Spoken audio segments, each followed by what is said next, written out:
Mimi kwa jina naitwa Jebla Kambole.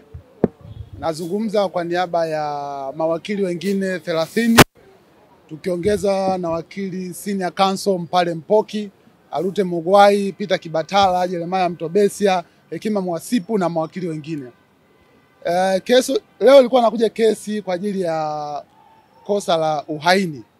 Na kesi ilikuwa nakuja kwa ajili ya kutajwa ili kujua level ya upelelezi imefikia wapi.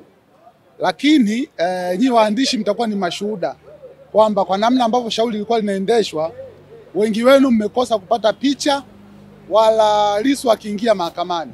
Kwa hiyo kama ilivyotokea mara ya mwisho, Lissu amekuwa akinyimwa fursa ya kuzungumza au kusalimiana na watu.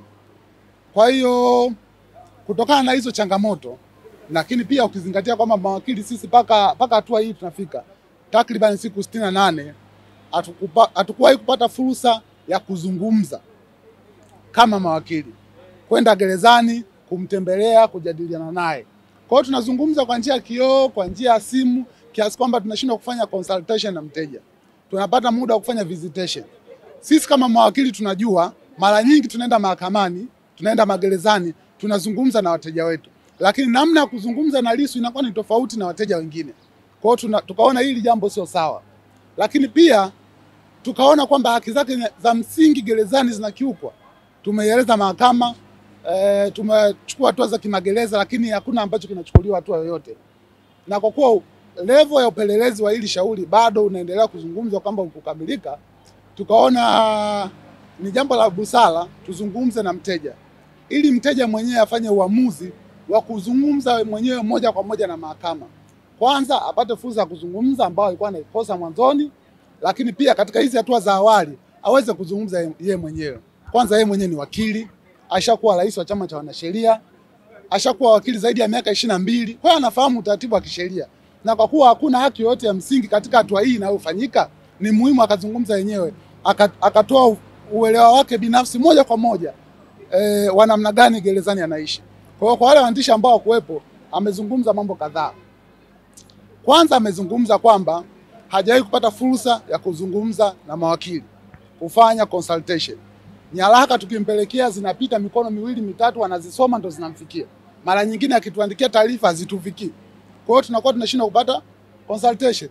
Lakini akasema kwa kuwa anakosa hiyo fursa ya mawakili, anaona hamna haja ya uwakilishi.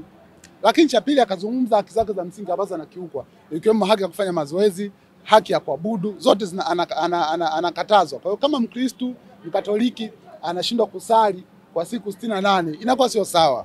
Lakini pia akaeleza kwamba anashindwa kupata fursa ya kufanya mazoezi.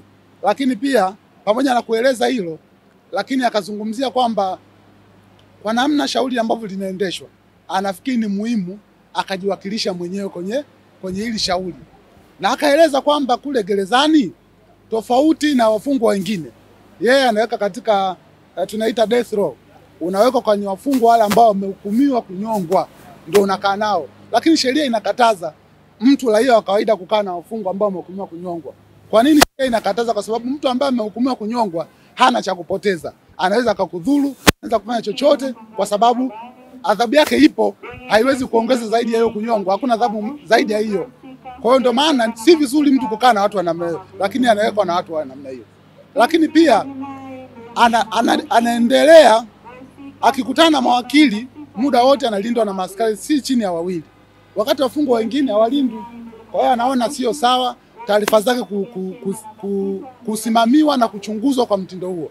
Ndio maana akasema ni muhimu ajiwakilishe yeye mwenyewe, azungumza mwenyewe kwa sababu ni wakili, iko level ya awali kabisa, hana cha kupoteza, na sisi kama mawakili tumeridhia juu ya hilo. Ili kuwa mwanafamilia bora wa Global TV, usisahau kusubscribe, like, kushare na kucomment. Baada ya kusubscribe, bonyeza alama ya kengele ili kupata taarifa kwa kila video inayopanda Global TV Online.